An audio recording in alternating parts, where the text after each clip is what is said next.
Morning.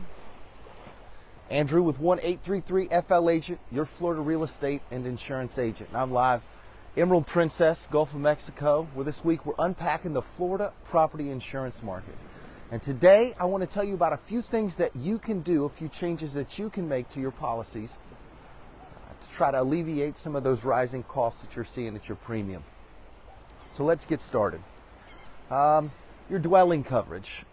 And I know I've said this yesterday, but the limit of your dwelling coverage does not need to match what Zillow tells you your market value is. Completely unrelated. You'd be paying more, you'd be overinsured, it would be of no benefit to you. Second coverage we can talk about is your other structures. Listen, if you've got a detached garage, a detached mother-in-law suite, detached pool house, this is the kind of things that other structures covers. It also covers fences. And having $25,000 to $30,000 in other coverages when all you have is a fence is a bit of an overinsurance. It's possible that you can reduce that coverage and save yourself a little bit of money.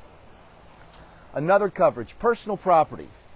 Listen, your mortgage company has not a care in the world how much personal property coverage you carry. This is an ancillary or an extra coverage. And a lot of folks I see have a highly boosted up amount of personal property coverage. One of the ways that you can save money is to reduce that personal property coverage down to a more reasonable amount. Another thing as it relates to personal property is there's an endorsement on insurance policies called personal property replacement cost.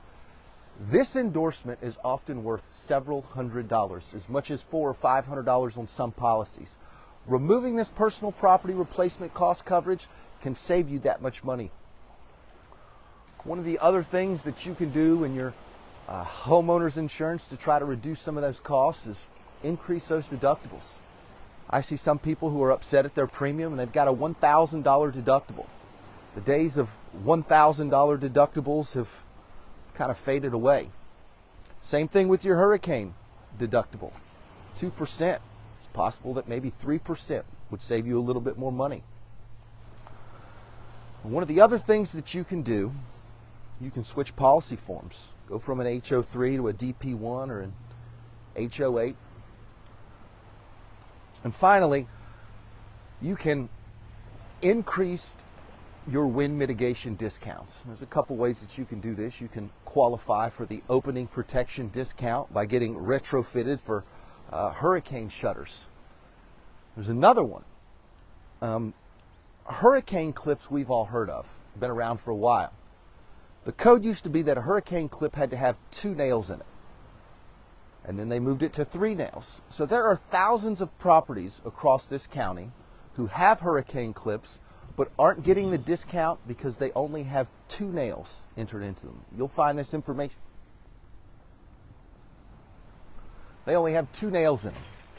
And you can find this information on your Uniform Wind Mitigation Report. Listen, there's not a whole lot of lateral movements that you can make to save money in your homeowner's insurance policy, but I did just give you 5. But one of the best ways that you can make sure that you're getting the most out of your policy and saving the most money is call me at 1-833-FL Agent.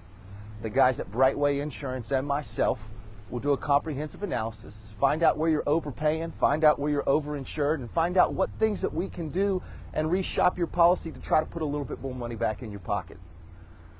Guys, I'm Andrew with 1-833-FL Agent. Happy Cinco de Mayo. Wake up, Florida.